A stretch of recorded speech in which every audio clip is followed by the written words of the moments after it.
Okay, I'm calling this meeting to order. Board Secretary, please take the roll. Trustee Lee Reader. Present. Gilbert. Present. Abdus. Absent. Rains. Here. Barandis. Ryan's here. Perez. Present. Smith. Present. Thank you. Okay, on to the approval of the agenda. Do we have any changes? We would like to do a time constraint move of closed session immediately following the consent calendar. We'll take a 4-minute recess after the consent calendar and return, report back from the closed session, and then continue on with the action items if okay, just do a time constraint. Okay. Works for me. Does that work for everyone else? Okay, So with that changed in a motion and a second. I'll move. Second. Board Secretary, please take the roll. Trustee Lee Reader. Aye. Gilbert. Aye. Haynes. Aye. Barandis. Aye. Perez. Aye. Smith. Aye. Motion's approved. Okay, Trustee Gilbert, can you lead us in the pledge of allegiance? Please join me in the pledge. I pledge allegiance to the flag of the United States of America and to the republic for which it stands, one nation under God, indivisible, with liberty and justice for all. Okay, any conflict of interest? Hearing none, moving on. Any changes to the presentations? Any scheduled presentations? There are no scheduled presentations today. Okay, on to moving over to public comments. Hearing none, moving on. Okay, I will turn 4.1 to 4.3 over to General Manager King. Thank you. The standard informational items for one, I'll start with the general manager report. Been a very busy month. You can tell from the packet that there's a lot of information, but what I intend to do on the attachments, we get a lot of newsletters from the associations and organizations that we're involved with. There's a lot of good updates on legislation, things happening at the state and federal level. So CSDA, a couple interesting articles in there. We were the feature article again. I passed out a hard copy about the outreach award. I'll get to it in a second, but I just wanted to show for the benefit of everyone the little slideshow they put on one last time, or video. But California League of Cities has some good updates on the California Business Roundtable initiative and the growing coalition to address that concern about the initiative moving forward. We'll talk a little bit about that on item 6.1 to join CSDA's coalition. And then also an amicus brief was filed on behalf of the California League of Cities in regard to the Boise decision about camping ordinances and the ban on doing such. There was a case brought up in, I believe it was Medford, Oregon. And so asking for some clarification, essentially from the article, what stood out to me is they're asking for a determination on cruel and unusual punishment, determination on imposing a camping ordinance or not, and how that impacts constitutional rights. So this is still going on. We'll get to it in item 4.2, but we have made locally really great progress. We're still working with the city. We had a little bit of a stay on encampment enforcement over the past 60 to 90 days due to heat, due to some changes at the city council level and their implementation of their city ordinance. However, we have now completed, as of last week, our complete removal of encampments along the Natomas East Main Drain and Steelhead Creek on our side of the levee. So on the west side of the levee, from Arden Garden Connector all the way up to Main Avenue. That's where we saw the most impact by the encampments, unauthorized encampments, and a lot of degradation and destruction of the levee system in those areas. We've done a fantastic job. Gabe, his crew, and the city support staff, and Councilwoman Talamantes has been a tremendous help as well in coordinating that effort. We attended a lunch and learn put on by the Chamber of Commerce 2 weeks ago, and Councilwoman Talamantes was there. credited RD1000 for being one of the agencies that's really on top of us, top of this situation, and made it clear that the levies are the only reason the community exists in large part. And without them, it puts us all at risk. So I was glad she read that message to the group that was there. And anyway, kudos to Gabe, primarily heading this up and really, boots on the ground there and getting it done. So, and then we also had the Stillhead Creek cleanup. So Gabe's going to get into that. Just double check one last thing here. So please read through those articles if you get a chance, if you haven't done so already. And that's a easy way to do that. So I'll start sending pertinent ones, including them in the board packet, and we'll go from there.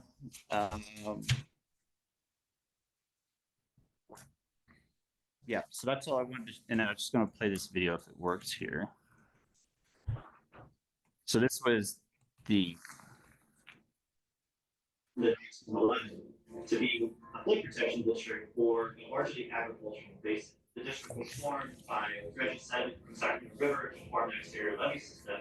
We have 42 miles of exterior levee and over 300 miles of interior drainage facilities that we have to maintain and operate to provide flood protection for the over 130,000 people that reside here in the Tomas. So after New Orleans, actually the Tomas was flagged as the second most flood-prone zone in the entire United States. We still have the potential for catastrophic flooding. A lot of the state's economy comes right from the Delaware district, and if there's flooding, that can obviously have, not only local and regional, but widespread nationwide impacts. Starting in 2019, I was hired as a general manager and took a tour of our facilities and recognized there was deferred maintenance on a lot of our infrastructure. Our board was very aggressive about pursuing capital improvement. Once the district completed the capital improvement plan update, there was about $100 million of expenditure needs in the next 30 years, mainly concentrated in the first 10 years of $35 million. So on average, we needed to generate about $3.5 million of new revenue for the district to fund this capital improvement. The district narrowed in on stormwater service fee to generate the funds necessary. We had to clean our during COVID. Our platform was for levies, lift pond, flies, and motel. So we've been out for the Proposition 218 election. We spent the great part of 2022 and into 2023 doing community outreach. We did press releases, op-eds, social media, micro-targeting, We developed an ad spin on iHeartRadio. We did movie theater ads. community event, workshops, and it was an interesting time because it was also during COVID. And so we spent a lot of time over that 12 to 18 months in just education, first starting with who the district is, what services we provide, why we're important, and getting that buy-in and slowly work in the people, asking people for money wasn't the most ideal time for us. Although we were in with pretty significant storm events this year, which helped right in our the mailboxes we have, 14 ounce rivers in Sacramento. So we developed our platform. It's ordinance bonus dedicated just to our case study and public education on who we are and why it's important. We use that as our standard spot for all of our information and all of the documents that are downloaded. It was really telling that for most of our single family residents, the increase is going to be about $12 a year. So when I go to this community groups or homeowners associations, I explain it's like $1 a month, and they're like, we got it. We're good. Thank you for being on top of it. You haven't had an increase in 30 years. And they're like, that's it. That's all you guys need. Yeah, question. Like, you have 56% of the voters voted to support on shelter. because we need the funding without their voice, it wouldn't pass. When we heard from CSEA that we received the community outreach award for small districts, I was just being pride. We were just only having told me that I was now. But just knowing all the work that was put in, not only from our work, but from staff and our consultants, it's just really, really fantastic news. So I just wanted to share that. So that came out in the article in a link from CSDA. Our search for water. Right. So I just wanted to share that. We thought it was very well done by CSDA and finding accomplishments. So we can stop talking about our business now. On the dais in front of each of the trustees, I placed the trustee training matrix. So we have a few ethics requirements. Some of you receive training from other agencies that or boards that you're on, and those qualify. If you can get that certificate and send it to us, we'll update our matrix and make sure that we have it on file. Some of the training we've in the past set up the training and signed you up and sent out. The link only lasts for a while, especially if it's through CSDA. But what we can do, one of two things, and just let me know what you'd prefer. We can set that up again, but you got to make sure to log in and do it. Or you can go ahead and do it on your own and then submit a reimbursement for the expense.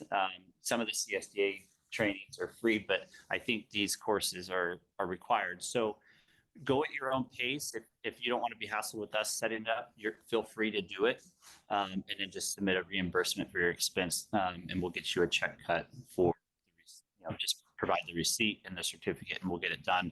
But it is something a couple of us are due currently, and some of you, for Tom and Ed, they're in the matrix on their sheet.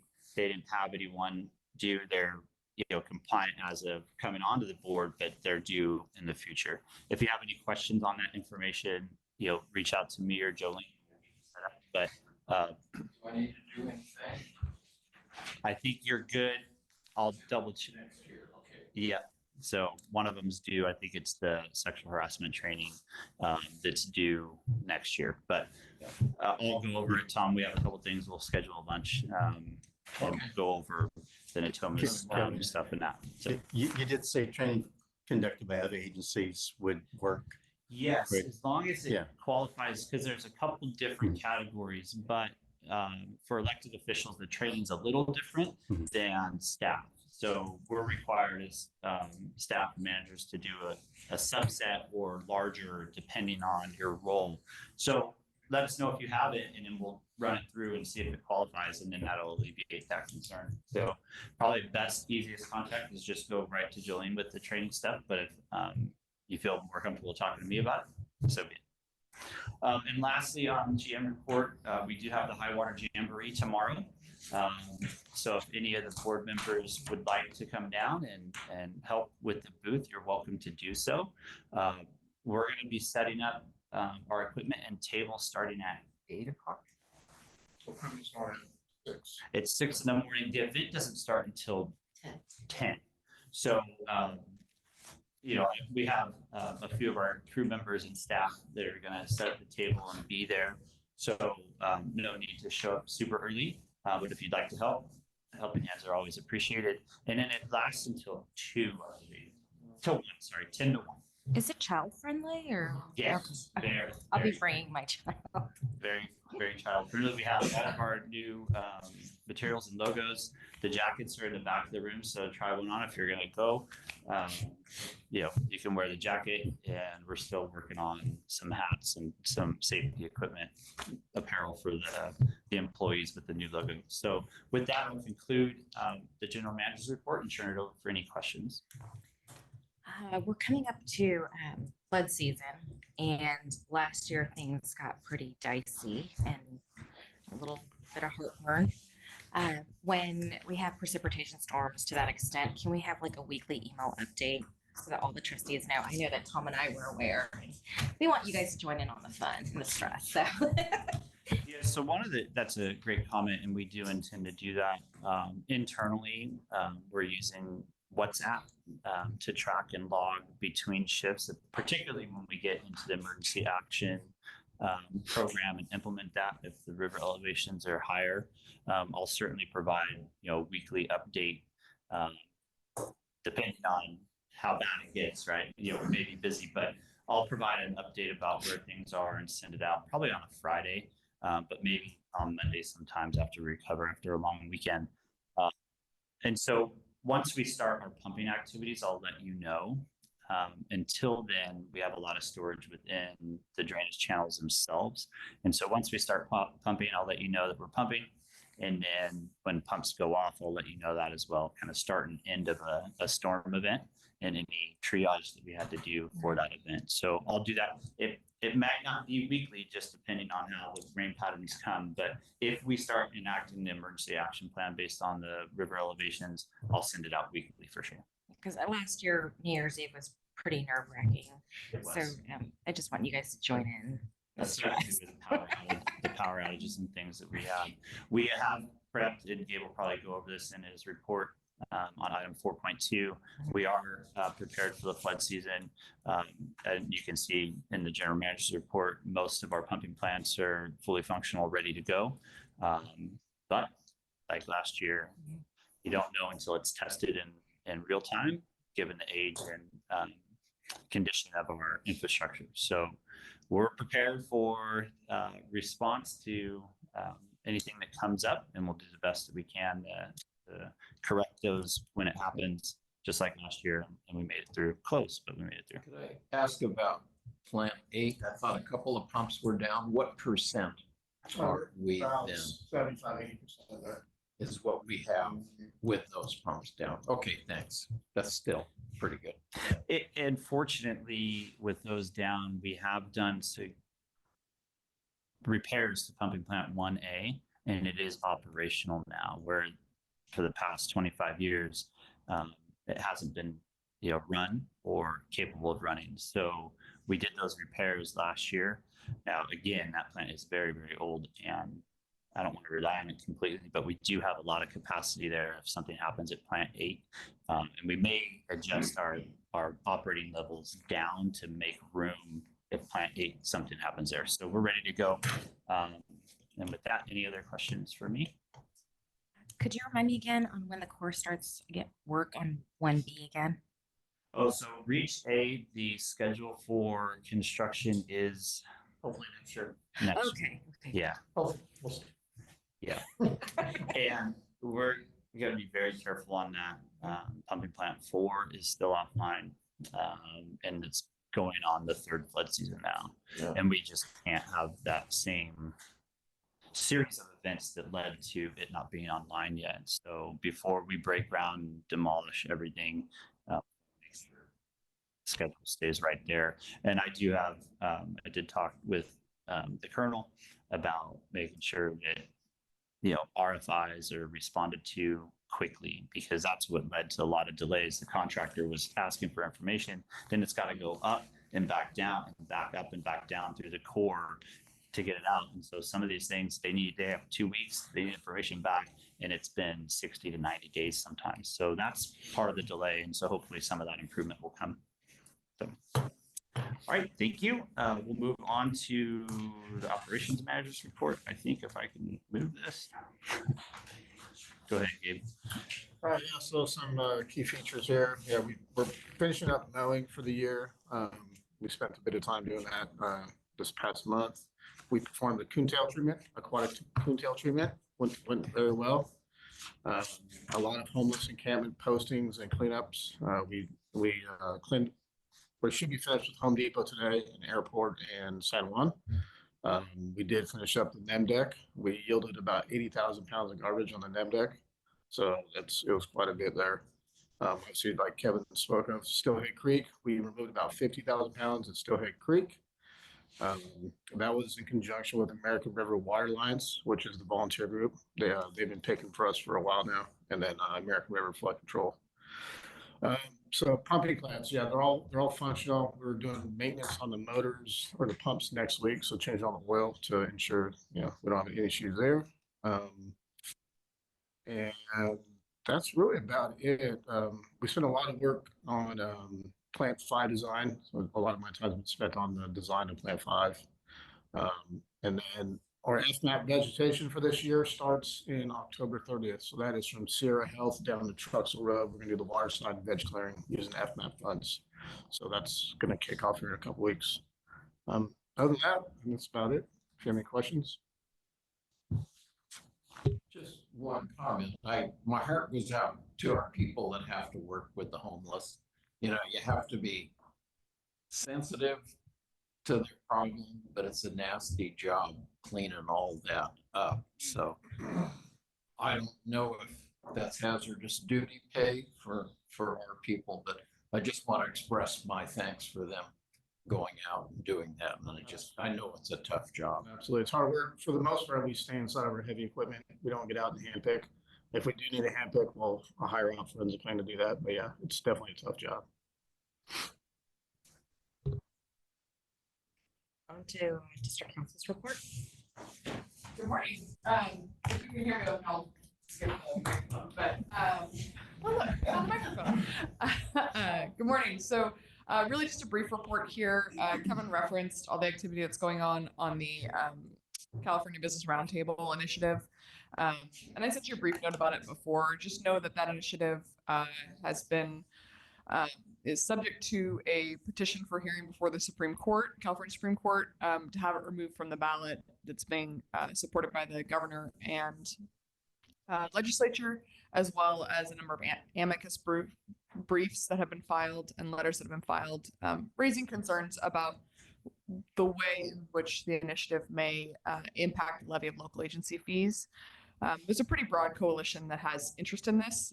The category of fees, frankly, that your entity imposes is a small slice of that much larger pie that gets impacted. So we'll continue to report and track on it, and provide you feedback as it develops. One other note, given your discussion about trainings, I think Kevin and Jolene have you well in hand for trainings, but we also provide them pretty regularly. And so if you get stuck, Jolene or Kevin, or you need someone to come out and do one live, we have folks who can take care of that for you. So. Any questions for general counsel? Okay, moving on. Can I get a motion on the consent calendar? Second. Okay, motion by trustee Baines, seconded by Miranda's. Board secretary, can you please take, oh, actually, let's just, all those in favor say aye. Aye. All those opposed? Motion approved. Motion approved. Okay, on to closed session. Yes, we'll take a 3-minute recess here, and then we'll go into closed session. I just need to caucus with Rebecca in my office for a brief moment. You guys can get some refreshments and we'll clear out the room. Gabe, you're going to stay for the closed session item. I'm going to stop the recording now and we'll resume when we report out from closed session.